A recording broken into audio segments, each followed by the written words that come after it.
Bismillahirrahmanirrahim. Assalamualaikum warahmatullahi wabarakatuh. Innal hamdalillah nahmaduhu wa nasta'inuhu wa nastaghfiruh wa na'udzu billahi min shururi anfusina wa min sayyiati a'malina. Man yahdihillahu fala mudilla lahu wa man yudlilhu fala hadiyalah.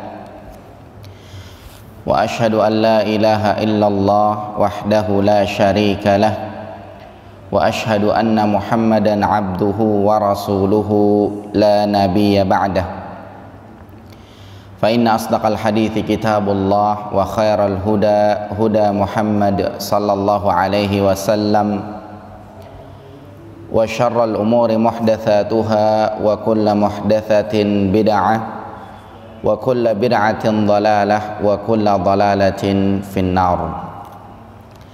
Para jemaah yang dimuliakan oleh Allah Subhanahu wa taala, pada kesempatan pagi hari ini, hari Sabtu tanggal 1 Rabiul Awal tahun 1442 Hijriah atau 17 Oktober tahun 2020, kita melanjutkan kajian kitab Tafsir As-Sa'di karya Syekh Abdurrahman As-Sa'di rahimahullah. Melanjutkan pertemuan yang sebelumnya, kita masih membahas tafsir surat An-Nisa. Dan lanjutannya pada kesempatan kali ini adalah ayat 69 sampai dengan 70 yang ada di halaman 112. Di halaman 112 firman Allah Subhanahu wa taala di dalam Al-Qur'an surat An-Nisa ayat 69 sampai 70. Allah berfirman, "Wa may yuti'illaha war rasul." Barang siapa yang taat kepada Allah dan Rasulnya, faulaika, maka mereka itu, ma'alladzina, akan bersama orang-orang, alladzina an'amallahu alaihim, bersama dengan orang-orang yang Allah berikan nikmat kepada mereka. Ya, sekali lagi, wa man yuti'illaha war rasul, barang siapa yang taat kepada Allah dan Rasul, faulaika, maka mereka itu, ma'alladzina an'amallah, bersama dengan orang-orang yang Allah kasih nikmat, alaihim, kepada mereka. Siapa saja yang Allah kasih nikmat kepada mereka? Lanjutannya, minan nabiyyin, dari kalangan para nabi, wasiddiqin, dan para siddiqin,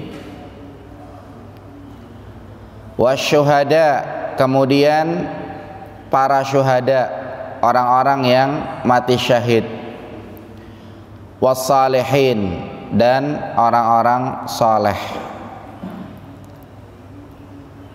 Berarti orang yang taat kepada Allah, kemudian taat kepada Rasul,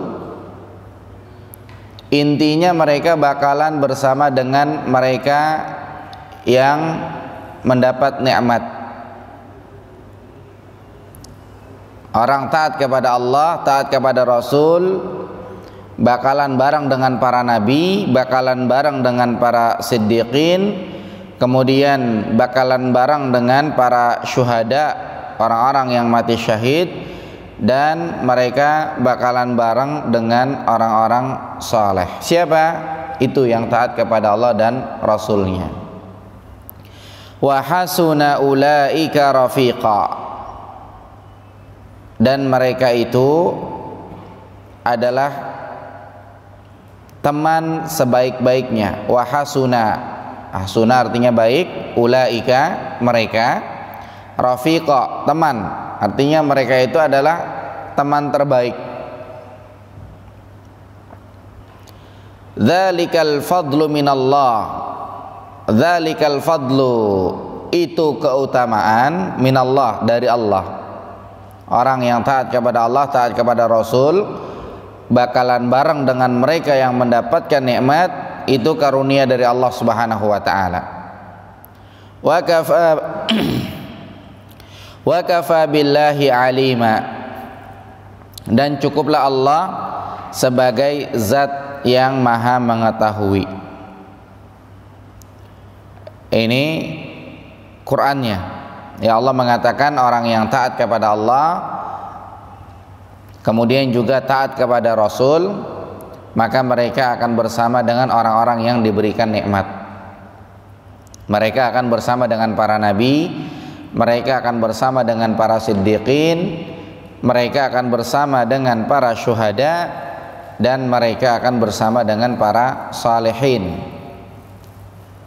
Para nabi, para siddiqin, para syuhada, dan para salihin, mereka semua adalah teman terbaik. Orang taat kepada Allah, taat kepada Rasul bisa bareng dengan mereka, itu adalah karunia dari Allah Subhanahu wa taala.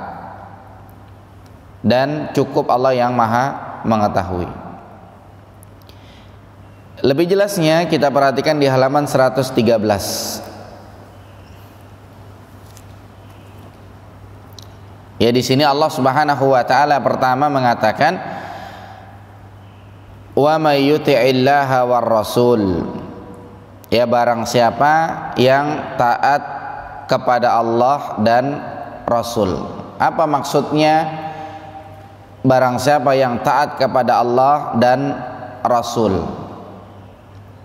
Di sini dijelaskan oleh Syekh Abdurrahman As-Sa'di rahimahullah, yang dimaksud dengan barang siapa yang taat kepada Allah dan Rasul, artinya adalah, atau maksudnya adalah, setiap orang yang dia taat kepada Allah kemudian taat kepada Rasul sesuai dengan kondisinya.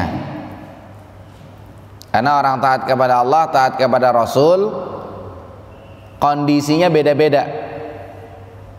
Kayak sekarang kita kondisinya kondisi bebas, kita nggak makan daging babi itu, berarti sama dengan kita taat kepada Allah dan taat kepada Rasul di poin itu.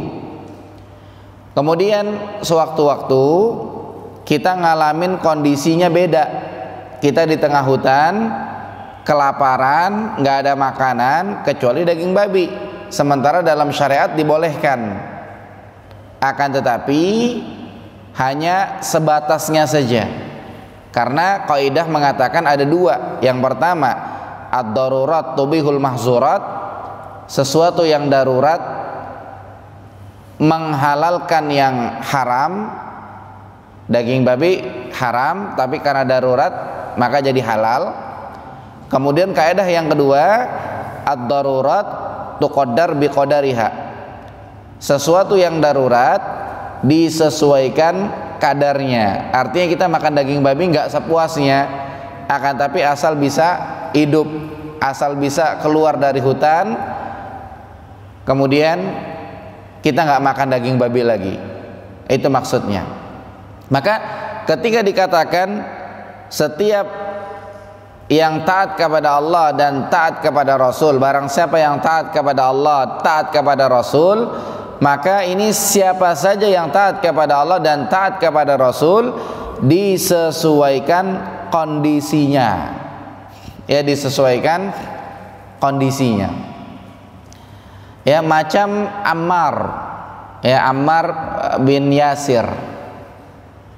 Ammar ketika disiksa disuruh mengucapkan kalimat-kalimat kufur. Disuruh nyebut Lata, Uzza, Manat, berhala-berhalanya orang kafir. Orang kafir di kala itu kalau udah dikatakan Lata, Uzza, Manat, mereka udah girang udah. Asal bilang Lata, Uzza, Manat, girang. Dilepas itu orang disiksa nggak jadi. Maka suatu hari Ammar mengatakan kalimat itu. Cuma Ammar mikir ini dosa apa enggak ya gitu. Akhirnya datang kepada Nabi SAW. Kemudian kata Nabi SAW, besok kalau kamu ditangkap lagi, mereka minta mengucapkan kalimat-kalimat tersebut, ucapin aja nggak apa-apa. Turun ayat illa man ukriha wa qalbuhu mutmainnun bil iman, kecuali yang dipaksa sementara hatinya masih dalam keimanan. Jadi kita nggak bilang wah berarti Ammar ini bukan orang yang taat kepada Allah, taat kepada Rasul karena dia seenaknya mengucapkan kalimat-kalimat kufur. Tidak. Di sini siapa yang taat kepada Allah dan taat kepada Rasul? Yang pertama, siapa saja yang taat kepada Allah dan taat kepada Rasul disesuaikan kondisinya. Nah kalau ngalamin kayak begitu, insya Allah dia termasuk orang yang taat kepada Allah dan taat kepada Rasul. Jangan kita vonis sembarang. Secara zahir kita lihat orangnya begini begitu, kemudian kita katakan wah ini mah nggak taat kepada Allah, nggak taat kepada Rasul, sementara Allah dan Rasulnya mengatakan begini-begini dan seterusnya. Contoh, saya pernah dengar ada orang yang disuruh jemput syekh di bandara. Di kepala dia yang namanya syekh itu jenggotnya lebat. Ternyata katanya ketika dijemput syekhnya kagak ada jenggotnya, dicukur jenggot begitu. Sementara yang dia tahu ini syekh ini orang alim, hafal Quran.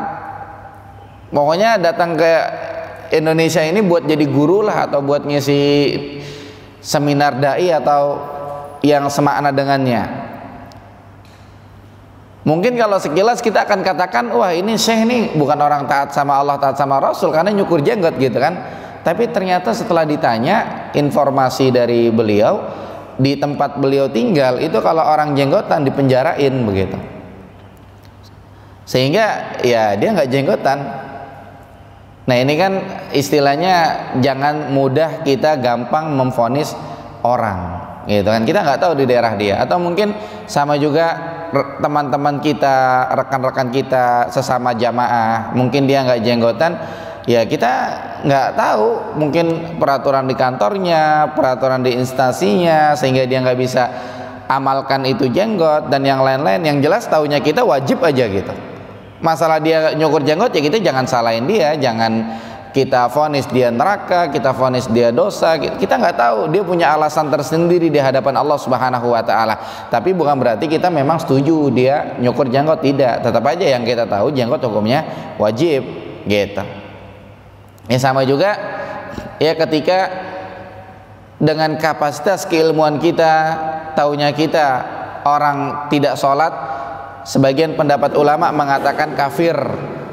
Akhirnya kita ngafirin tetangga kita yang kagak sholat, kita ngafirin saudara kita yang kagak sholat. Itu juga jangan, ya jangan mudah mengkafir-kafirkan orang, karena yang dimaksud waman yuti'illaha war rasul, barang siapa yang taat kepada Allah, taat kepada Rasul, yang pertama sesuai dengan kondisinya. Walaupun memang salah, orang kagak sholat memang salah, cuma kita harus punya adab sendiri untuk diri kita, karena kapasitas keilmuan kita ya kita nggak mudah dosa-dosain dia, nggak mudah ngafir-ngafirin. Walaupun memang tidak salah pendapat para ulama. Yang kita tahu memang begitu, orang ninggalin sholat di antara mereka berpendapat hukumnya kafir, sebagian mereka berpendapat hukumnya nggak kafir tapi hukumnya dibunuh. Bahkan sebagian mereka berpendapat kalau udah dibunuh dikubur di pekuburan orang kafir karena itu hanya kafir. Sebagian lagi mengatakan tetap dibunuh tapi dikubur di pekuburan kaum muslimin, itu cuma sebagai hukuman saja, dan seterusnya dan seterusnya. Cuma sekali lagi tidak dengan pendapat para ulama itu kemudian langsung kita keluarkan seseorang dari jalur keimanan, sementara siapa kita. Kecuali beda kalau yang ngomong itu adalah para ulama, alim rabbani. Ya, sehingga di sini pembahasannya waman yuti'illaha war rasul, barang siapa yang taat kepada Allah dan taat kepada Rasul. Artinya siapa saja yang taat kepada Allah, taat kepada Rasul sesuai dengan kondisinya. Itu yang pertama, sesuai dengan kondisinya. Kemudian yang kedua, sesuai dengan kadar kewajiban atasnya. Apa maksudnya sesuai dengan kadar kewajiban atasnya? Masing-masing orang itu kadar wajibnya beda-beda. Ada orang yang bisa sholat berdiri, ada orang yang bisa sholat duduk, ada orang yang nggak bisa, bisanya berbaring. Mungkin ketika kita sholat berjamaah, ada orang yang sholatnya duduk. Jangan dengan itu kita langsung bilang sama dia, ya itu sholatnya duduk, itu mah bukan orang taat sama Allah, taat sama Rasul. Jangan. Kenapa? Karena kategori taat sama Allah sama Rasul itu sesuai dengan kadar wajib atasnya. Bisa jadi itu orang duduk karena dia sholat sunnah, bisa jadi. Dan kalau sholat sunnah memang boleh duduk. Antum datang nih sholat sunnah qobliyah, boleh duduk. Atau sholat sunnah ba'diyah, habis maghrib sholat sunnah ba'diyah 2 rakaat, habis zuhur sholatnya duduk, boleh. Dasarnya apa? Dasarnya hadits Aisyah radhiyallahu anha ketika mensifati di antara cara sholat witir Rasulullah SAW. Rasulullah SAW pernah sholat witir 9 rakaat. Ya, disebutkan di kitab Fiqih Al-Wajiz karya Dr. Abdul Azim Badawi tentang sifat-sifat sholat witir Nabi SAW. Nabi sholat witir itu bisa 1 rakaat, pernah 3 rakaat, pernah 5 rakaat, pernah 7 rakaat, pernah 9 rakaat. Rakaat pertama bangun, kedua bangun, ketiga, keempat, kelima, keenam, ketujuh, kedelapan baru tahiyat, tapi nggak salam. Setelah tahiyat bangun lagi, rakaat ke-9 baru tahiyat lagi, baru salam. Kemudian setelahnya disebutkan Nabi SAW sholat sunnah 2 rakaat sambil duduk. Ini menunjukkan habis sholat witir masih boleh sholat sunnah, masih boleh qiyamul lail. Kemudian ini juga menunjukkan bahwasanya sholat sunnah boleh sambil duduk. Ya, saya pernah sholat di salah satu masjid. Waktu itu saya kalau nggak salah masih SMA kali ya. Saya kira aliran lain gitu, karena saya belum tahu ilmunya waktu itu. Jadi tokohnya di masjid itu sholat sunnah sambil duduk. Ternyata memang sholat sunnah sambil duduk itu boleh. Cuma memang tentunya pahalanya beda dengan orang yang sholat sunnah berdiri. Tapi tadi kita harus tahu tuh, kita harus tahu biar kita jangan mudah mengeluarkan orang, wah itu mah nggak taat sama Allah, nggak taat sama Rasul. Sementara yang Nabi bilang sholat itu harus berdiri, dan saya tahu dia orangnya seger, aslinya bisa berdiri, padahal sholat sunnah, gitu kan? Atau mungkin ketika ada orang sholat jamaah tapi pakai kursi, kemudian kita bilang wah itu mah bukan taat sama Allah, bukan taat sama Rasul karena sholat pakai kursi. Sementara dia di rumahnya bolak-balik naik sepedaan apa gitu biasa-biasa aja. Kita nggak tahu ternyata dia nggak bisa sujud misalnya, ya kan? Jadi kita diajarkan untuk husnuzan. Insya Allah dia orang tetap masuk kategori orang yang taat kepada Allah dan taat kepada Rasul. Nah selanjutnya, baik laki-laki atau perempuan, anak kecil atau orang dewasa. Ya, jadi ketika semuanya taat kepada Allah, taat kepada Rasul, sesuai dengan kondisinya, sesuai dengan kadar yang wajib buat dia, maka insya Allah akan mendapatkan ini nikmat. Mereka akan bersama dengan orang-orang yang Allah berikan nikmat. Ya, karena memang dalam kasus-kasus dosa, ya kasus-kasus maksiat atau kasus-kasus bid'ah misalnya, ada maksiat-maksiat atau dosa-dosa yang dia tidak menyebabkan pelakunya keluar dari Islam. Ada dosa-dosa yang menyebabkan pelakunya keluar dari Islam. Ini harus kita bedakan. Sama juga masalah bid'ah, hal-hal yang tidak disyariatkan. Ada bid'ah-bid'ah yang mengeluarkan pelakunya dari Islam, ada bid'ah-bid'ah yang tidak mengeluarkan pelakunya dari Islam. Ya, contoh bid'ah yang mengeluarkan pelakunya dari Islam, bid'ahnya orang-orang Khawarij, orang-orang Syiah. Ya, mereka punya keyakinan ya Jibril salah alamat, harusnya yang jadi nabi bukan Nabi Muhammad, tapi yang jadi nabi harusnya Ali bin Abi Thalib. Atau mungkin kalau mereka punya keyakinan Ali bin Abi Thalib anak Tuhan misalnya, itu juga akidah salah. bid'ah juga itu, bid'ah tapi mengeluarkan dari Islam dan seterusnya. Ya, kemudian bid'ah yang tidak mengeluarkan dari Islam ya mungkin bid'ah-bid'ah amaliyah.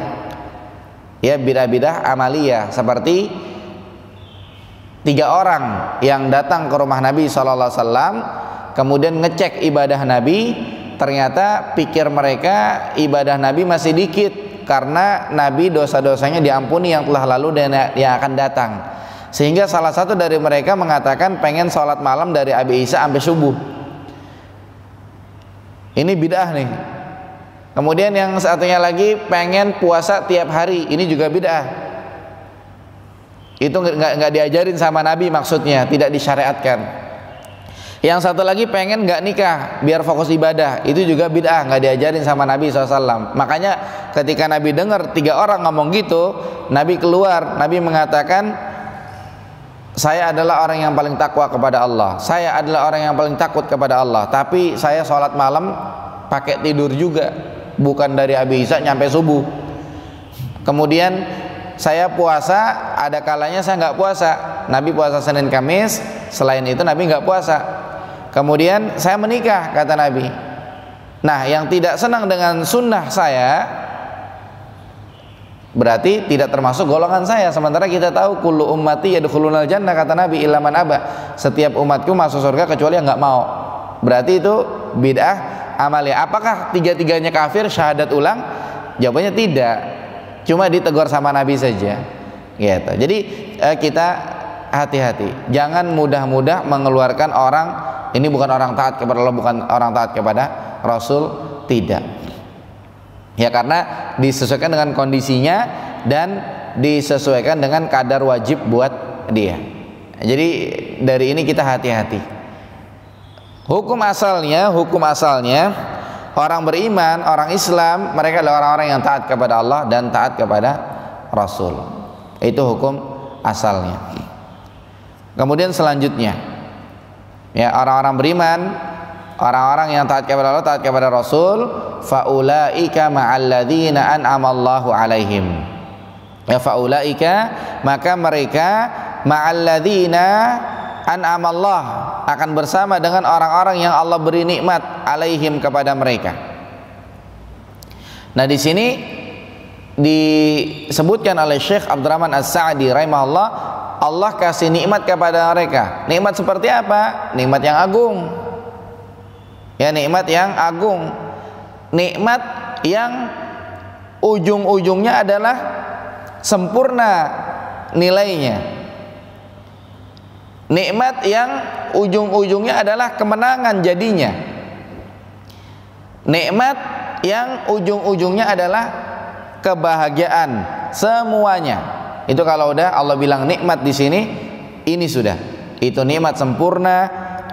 Kemudian juga dia masuk kategori pemenang. Kemudian dia juga pasti bahagia. Makanya orang kalau taat sama Allah, taat kepada Rasul, dia dapat nikmat sempurna, dia termasuk orang yang menang, dia adalah orang yang berbahagia. Karena dia bakal barengan dengan orang-orang yang Allah kasih nikmat itu. Siapa yang Allah kasih nikmat itu? Yang pertama, minan nabiyyin, kalangan para nabi.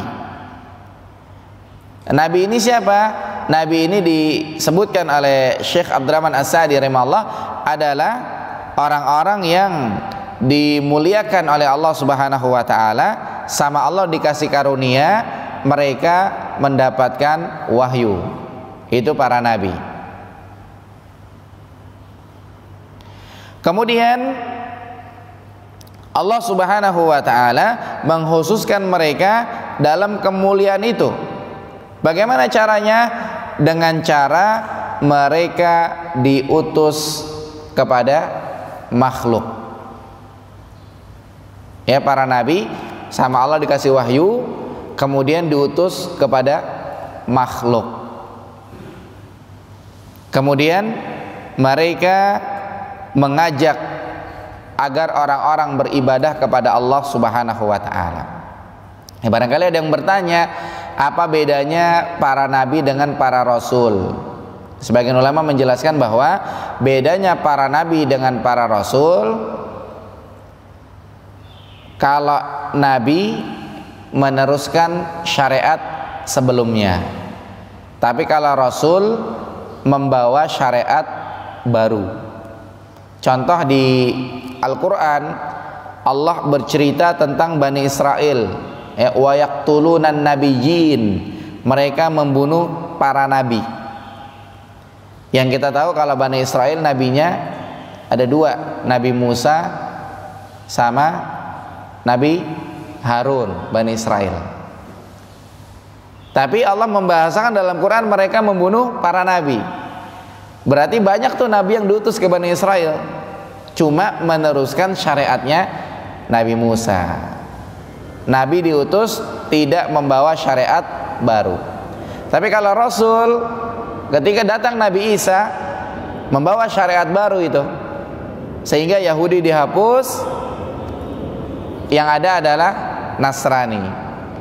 Orang Nasrani di kala itu mereka kaum muslimin yang tidak beriman kepada Nabi Isa, walaupun mereka beriman kepada Nabi Musa, mereka dianggap kafir di kala itu. Kemudian datang lagi Rasul terakhir Nabi Muhammad SAW membawa syariat baru. Orang yang beriman kepada Nabi Muhammad SAW kaum muslimin, yang tidak beriman kafir walaupun beriman kepada Nabi Isa, walaupun beriman kepada Nabi Musa. Sama juga dulu umatnya Nabi Musa, yang beriman kepada Nabi Musa mereka kaum muslimin di kala itu. Ini terkait pengertian Islam secara umum. Semua agama para nabi adalah Islam. Tapi kalau pengertian Islam secara khusus, Islam itu adalah Islam yang dibawa oleh Nabi Muhammad SAW.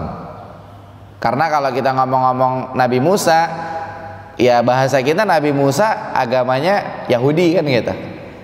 Atau kalau kita ngomong-ngomong Nabi Isa, bahasa kita Nabi Isa agamanya Nasrani. Tapi kalau kita ngomongin Nabi Muhammad SAW agamanya Islam. Itu Islam secara khusus. Tapi kalau secara umum, semua para nabi mereka agamanya adalah Islam secara umum. Tapi kita sedang membahas orang yang diberi nikmat yang pertama adalah para nabi. Para nabi adalah orang yang diberi wahyu oleh Allah, kemudian dikasih kekhususan, mereka diutus ke orang-orang mendakwahkan agar mereka beribadah kepada Allah Subhanahu wa ta'ala. Orang yang beriman, orang yang taat kepada Allah, taat kepada Rasul akan bersama dengan para nabi. Para nabi sudah dijamin lah bakal dapat nikmat.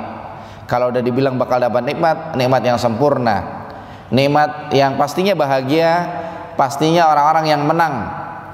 Ya, walaupun para nabi di antara mereka ada yang tidak ada pengikutnya, tapi tetap mereka dapat nikmat. Mereka tetap orang-orang yang menang. Mereka tetap orang-orang yang bahagia walaupun kagak ada pengikutnya. Ada nabi yang punya pengikut cuma 1 orang, 2 orang, 3 orang. Ada yang nabi banyak pengikutnya macam Nabi Musa. Ini terkait pembahasan besok Ahad pada maghrib insyaallah. Dijabarkan di situ kenapa mereka ada pengikut 1 orang, 2 orang, banyak pengikut dan seterusnya. Itu nanti bisa disimak besok hari Ahad pada maghrib kajiannya insyaallah. Kemudian yang berikutnya wasiddiqin. Mereka akan bersama dengan para siddiqin. Ya, para siddiqin ini siapa yang dimaksud mereka siddiqin? Di sini dikatakan oleh Syekh Abdurrahman As-Sa'di rahimahullah, yang dimaksud dengan siddiqin adalah orang-orang yang kepercayaan mereka sempurna terhadap apa yang dibawa oleh para rasul. Orang yang kepercayaannya sempurna terhadap apa yang dibawa oleh para rasul. Gambarnya bagaimana tuh? Jadi orang itu kepercayaannya sempurna terhadap apa yang dibawa oleh para rasul. Seperti apa gambarannya? Lihat kalimat berikutnya, yaitu mereka mengetahui kebenaran yang pertama. Kemudian yang kedua, mereka mempercayainya dengan keyakinan diri mereka sendiri. Jadi mereka tahu kebenaran. Yang kedua, mereka percaya. Yang ketiga, serta merealisasikannya, mereka amalkan. Jadi kalau kita sederhananya nih, kita belajar, hadir, berarti kita mengetahui kebenaran tuh. Tinggal kita percaya apa enggak. Karena ada orang-orang yang belajar di satu majelis, dia tahu itu salah gitu, tapi tetap aja masih dilakuin sama dia. Ya seperti contoh di satu majelis sedang membahas kesalahan-kesalahan dalam beragama, disebutin satu ini, dua ini, tiga ini. Di masyarakat itu ramai itu kesalahan. Orang ini berarti kan tahu kebenaran, tapi dia tidak mau meyakininya. Ada yang seperti itu. Ada orang yang tahu kebenaran, kemudian masuk tahap yang kedua, meyakininya, tapi tahap yang ketiga, merealisasikannya itu tidak. Dia bilang, saya mah biasa-biasa aja, walaupun katanya itu salah, udah biarin dari dulu udah kayak begini. Tidak merealisasikannya. Itu tidak siddiqin. Orang siddiqin itu, siddiq itu adalah jujur. Nah, orang-orang yang jujur bagaimana? Yang pertama, dia tahu kebenaran. Yang kedua, dia yakini itu. Yang ketiga, dia realisasikan, dia amalkan. Bagaimana cara dia mengamalkan? Yang pertama, dengan perkataan. Kalau yang hak, katakan itu hak. Kalau salah ya bilang salah, begitu. Yang kedua, dengan perbuatan diamalkan itu. Jadi kalau memang itu salah, tinggalin. Kalau emang itu benar, ya lanjutin, gitu. Dan ketika seseorang meninggalkan itu ternyata salah sama dia, ditinggalkan, insya Allah dapat pahala. Ya, sebagaimana Allah katakan di akhir surat Al-Furqan, yubaddilullahu sayyi'atihim hasanat. Orang-orang yang bertaubat, yang dosa-dosa sama Allah dibalik, diganti jadi pahala. Ya, yang dosa-dosa sama Allah diganti jadi pahala. Kayak contoh nih, belakangan tersebar ada share-sharean di WA, ada orang nge-share hari Jumat tuh rame, di-share baca Al-Kahfi, baca Al-Kahfi, baca Al-Kahfi. Karena ini itu dan seterusnya fadilahnya. Hadis riwayat hadis sahih seperti itu. Akhirnya seseorang lihat itu, dia komentar, waduh, saya udah bertahun-tahun bacanya surat ini, berarti salah dong selama ini. Berarti dia tahu kebenaran. Kemudian dia cek hadisnya sahih, dia yakini, dia amalkan. Dulunya dia baca surat apa, sekarang dia baca surat Al-Kahfi. Maka udah bertahun-tahun itu Allah anggap pahala kalau dia bertaubat. Karena dasarnya tadi di akhir surat Al-Furqan Allah mengatakan yubaddilullahu sayyi'atihim hasanah. Allah akan ganti dosa itu jadi pahala. Karena orang kalau ngamalin sesuatu yang tidak disyaratkan kan dosa itu. Ya, namanya dia mendahului Allah. Allah kagak nyuruh, dia ngelakuin sendiri gitu kan. Itu dosa dan itu nggak boleh gitu. Nah, orang yang mungkin udah bertahun-tahun ngelakuin itu dosa, dia tobat, datang kebenaran, dia yakini, dia amalkan yang benar, maka yang dulu-dulu ya insya Allah dihitung sebagai pahala. Sehingga itu siddiqin, ya, mereka tahu kebenaran, kemudian sama mereka diyakini. Ya, seperti ketika para sahabat datang Nabi Muhammad SAW atau orang-orang Ansor, orang-orang Madinah, datang informasi kebenaran, sama mereka diyakini, sama mereka diamalkan dengan perkataan, dengan perbuatan, dan dengan keadaan. ya, dengan keadaan itu mereka juga mengamalkannya. Dan satu lagi, mereka berdakwah kepada Allah Subhanahu wa taala. Atau kalau mau dikembangkan ke yang lain, bisa kita lihat surat Al-Asr. Ya, surat Al-Asr, illal ladzina amanu, ya, wal 'asr innal insana lafi khusr. Manusia semuanya pasti dalam kerugian. Illal ladzina amanu, yang pertama kecuali orang-orang yang beriman. Kata Syekh Muhammad At-Tamimi rahimahullah, orang beriman itu harus belajar, harus berilmu. Biar apa? Biar imannya kagak asal-asalan. Illal ladzina amanu wa amilus sholihat, yang kedua, dan beramal saleh, berarti diamalkan, direalisasikan. Kemudian watawasaw bil haq, nasihat menasihati dalam kebenaran, berarti didakwahkan, diajarin orang-orang, paling tidak minim-minimnya keluarganya. Karena Allah mengatakan, ya ayyuhalladzina amanu qu anfusakum, wahai orang-orang beriman, jaga diri kalian, wa ahlikum, dan keluarga kalian, nara, dari api neraka. Ya, wa tawasau bil haqqi, didakwahkan, saling nasihat-nasihat dalam kebenaran, wa tawasau bis sabri, dan sabar, saling menasihati dalam kesabaran. Artinya di dalam belajar, berilmu, sabar, kemudian di dalam mengamalkan, sabar, kemudian di dalam mendakwahkan juga sabar. Siddiqin, ya. Jadi betul-betul orang-orang yang jujur dalam keimanannya. Dia tahu yang benar, kemudian dia yakini dan diamalkan. Itu namanya orang yang jujur dalam keimanan. Contoh Abu Bakar As-Siddiq dapat gelar As-Siddiq. Kenapa? Kita urut. Yang pertama, Abu Bakar tahu kebenaran, siapa Rasulullah SAW.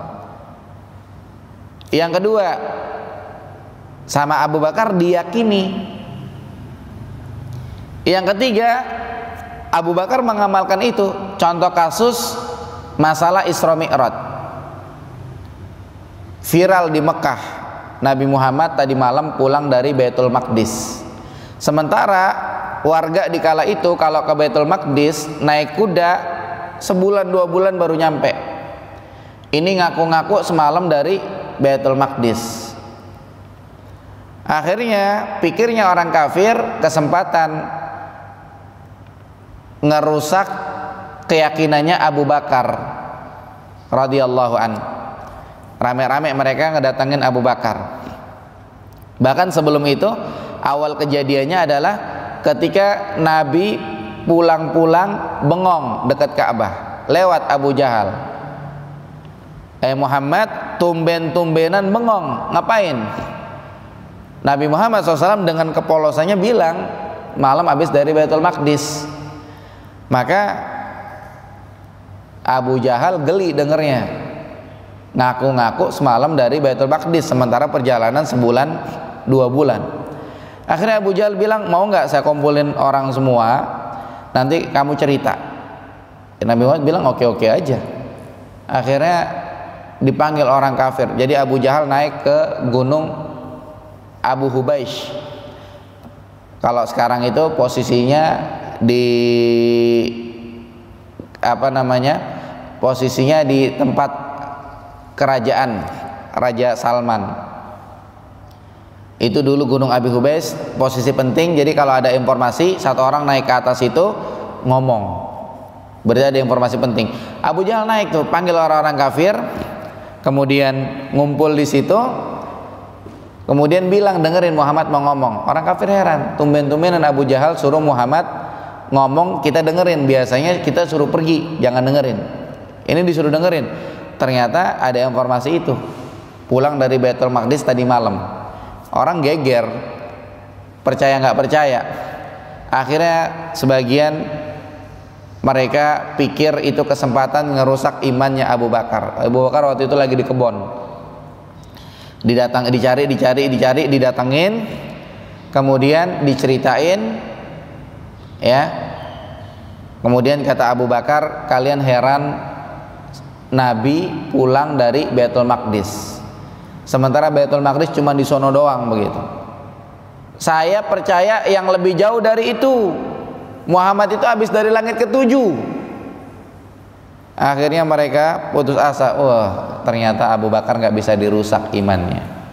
Lihat, Abu Bakar nyampe kepadanya kebenaran, diyakini, diamalkan. Dia bilang sama orang kafir bahwa Muhammad itu benar, sehingga dia dapat gelar As-Siddiq.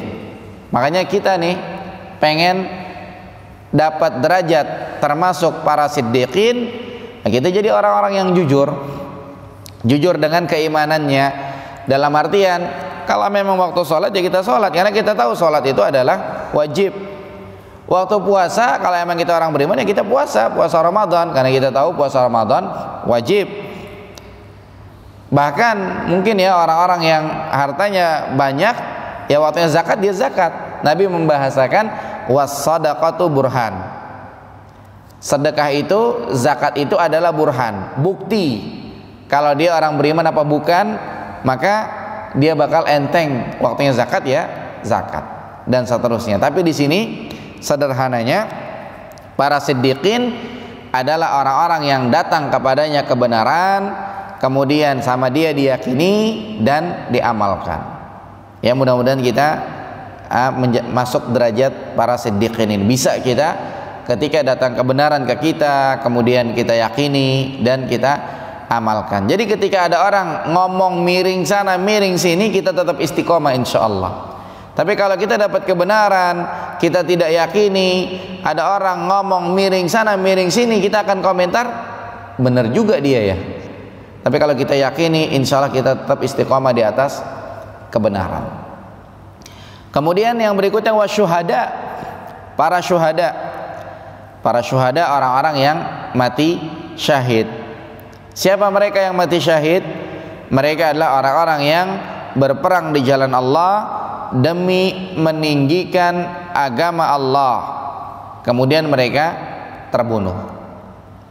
Kalau mereka tidak terbunuh berarti belum mati syahid. Mereka masih hidup. Kalau para sahabat membahasakan hidup mulia atau mati syahid, ya mereka punya semboyan tadi, iskariman au mut syahidan, hidup mulia atau mati syahid. Maka di sini para syuhada, para orang yang mati syahid kita tahu banyak, kayak orang terbakar syahid, orang mati karena sakit perut syahid, orang mati karena tenggelam syahid. Maka di sini orang yang beriman, orang yang taat kepada Allah, taat kepada Rasul bersama dengan orang-orang yang mati syahid. Tapi siapa yang dimaksud mati syahid di sini? Yang dimaksud adalah orang-orang yang berperang di jalan Allah, niatnya untuk meninggikan agama Allah, kemudian mereka terbunuh. Contoh kasus orang-orang yang mati di perang Badar, orang-orang yang mati di perang Uhud. Ketika perang Badar yang mati-mati dikumpulin, kemudian di situ orang kafir ada juga yang terbunuh dikumpulin. Nabi ngomong di tengah-tengah. Nabi sebut nama orang-orang yang gugur di perang Badar satu persatu. Kemudian Nabi ngomong. Nabi ngomong apa? Wahai fulan, wahai fulan, wahai fulan, apakah kalian telah mendapatkan janji Allah? Kemudian ngomong sama orang kafir juga, wahai fulan, wahai fulan, wahai fulan, apakah kalian telah mendapatkan janji Allah? Kemudian para sahabat bilang sama Rasulullah, ya Rasulullah mereka udah mati, ngapain diajak ngomong? Kemudian kata Rasulullah, kalian nggak tahu, sebetulnya mereka di sana masih hidup. Mereka tahu, mereka dengar, saya ngomong. Gitu. Ya, jadi orang-orang yang syuhada di sini adalah orang-orang yang mati syahid. Mati syahid di sini ketika perang tujuannya untuk meninggikan kalimat Allah Subhanahu wa taala. Nabi pernah ditanya tentang yang syahid itu siapa gitu. Apakah orang yang perangnya dia pemberani, selalu depan, begini begitu dan seterusnya? Nabi nggak bahas itu. Nabi langsung bilang orang yang mati syahid adalah orang yang perang, dia niatnya untuk meninggikan kalimat Allah Subhanahu wa taala. Karena ada orang yang perang tapi niatnya macam-macam. Ya sama juga kalau ada yang nanya nih, saya pernah ditanya sama tentara. Dia nanya bagaimana tentara-tentara yang jaga di perbatasan. Mereka menjaga NKRI. Kemudian terjadi penembakan di sana. Itu orang mati syahid atau tidak? Maka tergantung niatnya. Dia jaga NKRI ini niatnya apa gitu. Tapi kalau dia niatnya misalkannya karena kita NKRI adalah negara Islam, kemudian dia ingin biar Islam ini terus tegak di NKRI, dia jaga dari pemberontak-pemberontak, Allah menakdirkan dia tertembak mati, maka insya Allah mati syahid. Ya, insya Allah mati syahid. Jadi tergantung dengan niatnya, karena innamal a'malu binniyat. Kemudian wassalihin, orang-orang yang mendapat nikmat, mereka berikutnya wassalihin, orang-orang yang saleh. Siapa orang-orang yang saleh? Yang pertama, orang-orang yang saleh adalah orang-orang yang baik. Orang-orang yang saleh lahir batin mereka. Itu yang pertama. Jadi orang-orang yang saleh di sini adalah orang-orang yang saleh lahir batin. Sehingga yang kedua, amal mereka saleh juga. Ya, amal mereka saleh juga. Jadi lahir batinnya saleh, kemudian amal mereka akhirnya pun jadi saleh. Para ulama menyebutkan amal saleh artinya amal yang sesuai dengan disyariatkan. Ya, sesuai dengan yang disyariatkan. Kalau tidak sesuai dengan yang disyariatkan, maka bukan amal saleh. Makanya dicek lahir batinnya bagus apa enggak dia, lahir batinnya soleh apa enggak. Karena ada orang yang lebih mengedepankan hawa nafsu, itu amal tidak disyariatkan tapi tetap dibela-bela sama dia, berarti bukan termasuk orang soleh dia, karena lahir batinnya kagak soleh, lebih dikedepanin syahwat, lebih dikedepanin hawa nafsu. Udah tahu itu amal salah masih dibela-bela, ini orang bukan soleh, lahir batinnya kagak beres nih orang. Tapi kalau orang yang lahir batinnya Masya Allah dia saleh baik, insya Allah amalnya juga akan saleh sesuai dengan yang disyariatkan. Maka kesimpulannya, setiap orang yang dia taat kepada Allah, kemudian dia taat kepada Rasul, karena dalam ayat lain di sini kan disebutnya setiap orang yang menaati Allah niscaya akan bersama orang-orang tersebut. Menaati Rasul tidak disebut, akan tapi ayat menyebutkan wa may yuti'ir rasul faqad ata Allah. Siapa yang taat kepada Rasul sama dengan dia taat kepada Allah. Maka kesimpulannya, setiap orang yang taat kepada Allah dan taat kepada Rasul berdasarkan ayat ini, mereka akan bersama dengan orang-orang tersebut, bersama dengan para nabi, para siddiqin, para syuhada dan para salihin. Dan kita sudah tahu siapa mereka, para nabi, para siddiqin, para syuhada dan para salihin. Kemudian Allah Subhanahu wa taala mengatakan wa hasuna ulaika rafiqa, ya, di halaman 113, potongan ayat terakhir di paragraf pertama. Wa hasuna ulaika rafiqa, mereka adalah teman terbaik. Ya, mereka adalah teman terbaik. Yaitu kapan? Nanti di sorga bakal dikumpulkan dengan mereka. Ya, bakal dekat tetanggaan dengan mereka, dengan orang-orang yang Allah berikan nikmat ini. Yang mana di sorga itu Nabi membahasakan kenikmatan sorga, mala ainun ra'at wala udhunun sami'at wala khatara ala qalbil bashar. Enggak bisa dirasa-rasa oleh mata, enggak bisa dirasa-rasa oleh telinga, dan enggak bisa dirasa-rasa oleh hati. Kita ngelihat apa? Nikmat, kenikmatan surga lebih dari itu. Kita dengar apa? Nikmat, kenikmatan surga lebih dari itu. Kita dapat apa? Hati berbunga-bunga, kenikmatan surga lebih dari itu. Masih di atasnya lagi, di atasnya lagi, di atas, kagak kebayang pokoknya. Kemudian yang terakhir Allah mengatakan dzalikal fadl, karunia itu orang bisa bareng, orang taat kepada Allah, taat kepada Rasul, bakal bareng dengan para nabi, para siddiqin, para syuhada, para salihin. Itu karunia minallah, ya, dari Allah Subhanahu wa taala. Jadi orang nggak bisa milih tuh. Saya mau jadi orang taat, saya nggak mau jadi orang taat, nggak bisa milih dia. Allah yang kasih karunia, Allah yang berikan kepada dia hidayah, taufik. Allah tolong dia bisa taat kepada Allah dan Rasulnya, yang nantinya akan Allah kasih pahala di situ. Yang mana pahala yang akan Allah berikan itu sebenarnya kagak kebayar dengan amal yang mereka lakukan. Maka ini adalah karunia. Itu karunia datang dari Allah. Jadi jangan bangga orang yang dia istilahnya taat kepada Allah, taat kepada Rasul, pikirnya dia itu pengennya dia begitu. Sehingga dia ketika mau ngeramein masjid tertentu dia datang. Ketika dia pengen bikin sepi masjid tertentu dia kagak mau datang biar masjidnya sepi. Biar pikir dia itu masjid kagak benar, dia ngomong sama orang itu masjid sepi, jangan datang ini itu, dan jangan pikir demikian. Karena orang bisa taat kepada Allah, bisa taat kepada Rasul, jangan dikira nguntungin Allah, nguntungin Rasul, tidak. Tapi itu udah diatur sama Allah. Allah kasih hidayah, taufik. Allah kasih pertolongan kepada mereka. Mereka bisa istiqomah di situ, yang nantinya akan Allah kasih pahala. Dan pahala yang Allah kasih itu tidak berbanding lurus dengan amal yang mereka lakukan. Karena kita tahu ada disebutkan orang selama 60 tahun, 70 tahun taat terus.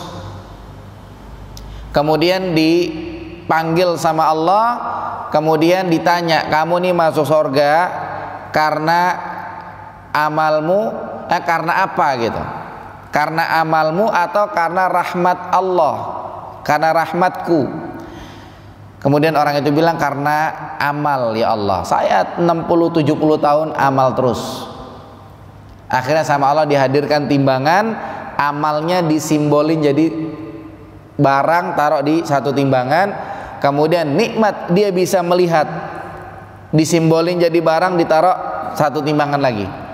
Ketika ditimbang, mana yang lebih berat? Dia bisa melihat atau amalnya? Mana yang lebih berat? Imbang ternyata, impas, kebayar. Nikmat bisa melihat, ditaruh lagi nikmat bisa mendengar, taruh timbangan lagi, amal dia udah habis. Ditaruh lagi nikmat bisa ngomong, nikmat bisa jalan, nikmat bisa apa lagi, amal dia udah habis. Akhirnya apa? Aku masuk surga karena rahmatmu ya Allah. Makanya apa? Kita sholat 5 waktu, kita zakat 2,5%, kemudian kita nyembelih sapi yang paling gede kalau Idul Adha, kemudian ini itu semuanya kita lakuin, itu kagak bisa ngebayar sorga, karena sorga jauh di atas itu lebih mahal gitu. Makanya apa?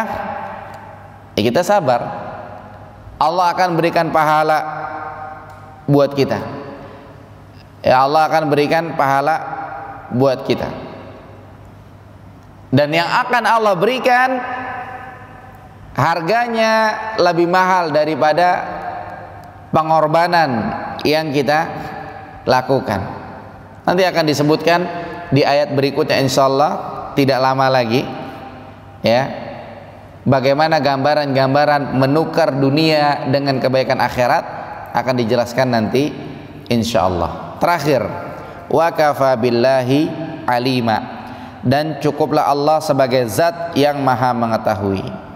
Di sini kata Syekh Abdurrahman As-Sa'di rahimahullah, Allah Subhanahu wa taala mengetahui hamba-hambanya, dan Allah Subhanahu wa taala itu faham banget mana di antara mereka yang berhak dapat hidayah, yang berhak dapat pahala terhadap amal-amal saleh yang telah mereka lakukan, yang mana itu sejalan antara hati dengan badannya. Allah tahu tuh. Allah paling tahu ini hidayah ditaruh di mana gitu. Kayak misalkannya sholat jamaah, mungkin pengennya kita warga sekitar masjid ini pada jamaah juga gitu. Pengennya kita mungkin sholat jamaah 5 waktu kayak Jumatan gitu. Cuma Allah itu paling tahu mana-mana orang yang pantas dapat hidayah dan mana-mana yang belum pantas. Allah itu paling tahu. Makanya begitu sudah jalannya. Mungkin kita pikir kita pengennya itu ketika pengajian, penuh gitu kan. Warga semua pada manfaatin pengajian yang ada dekat masjid dan seterusnya. Tapi Allah itu paling tahu siapa orang-orang yang berhak dapat hidayah bisa duduk di itu pengajian dan siapa yang kagak. Kayak kita lihat mungkin ada pengajian di mana rame banget orang pada datang, tapi banyak juga yang kagak datang. Allah paling tahu. Contoh ada pengajian di Istiqlal misalnya. Itu Istiqlal berapa lantai penuh semua. Tapi kita lihat di RT kita yang datang ke Istiqlal cuma kita doang, yang lain-lain kagak datang. Allah paling tahu siapa yang berhak mendapatkan hidayah taufik. Makanya kita alhamdulillah ya bersyukur banget ya kita dapat hidayah tersebut. Ya macam apa namanya kayak saya pendidikan karena saya kecilnya yatim, bapak meninggal tahun 97, saya waktu itu masih kelas 1 SD. Kemudian saya masuk pondok pesantren gratis.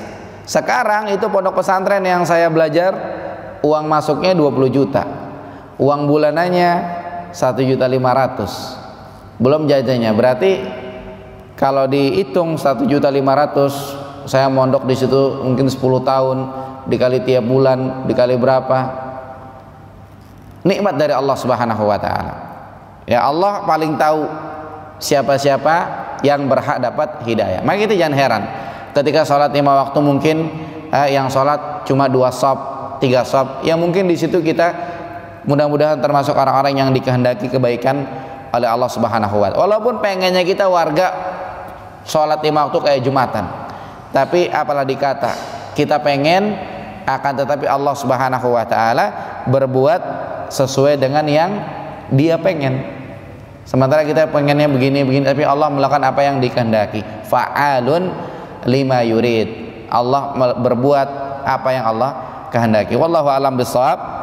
Yang benar datang dari Allah Subhanahu wa taala, yang salah dari saya pribadi. Kesimpulan dari ayat ini adalah bahwasanya mereka orang-orang yang taat kepada Allah, taat kepada Rasul akan bersama dengan orang-orang yang Allah berikan nikmat kepada mereka, yaitu para nabi, para siddiqin, para syuhada, para salihin. Dan ketahuilah bahwasanya mereka adalah teman terbaik. Mudah-mudahan kita dijadikan sebagai orang-orang yang senantiasa istiqamah, taat terus kepada Allah dan Rasulnya, sehingga kita akan bersama dengan para nabi, para siddiqin, para syuhada dan para salihin di surga kelak. Wallahu a'lam bishawab. Demikian, sebelum ditutup ada yang bertanya?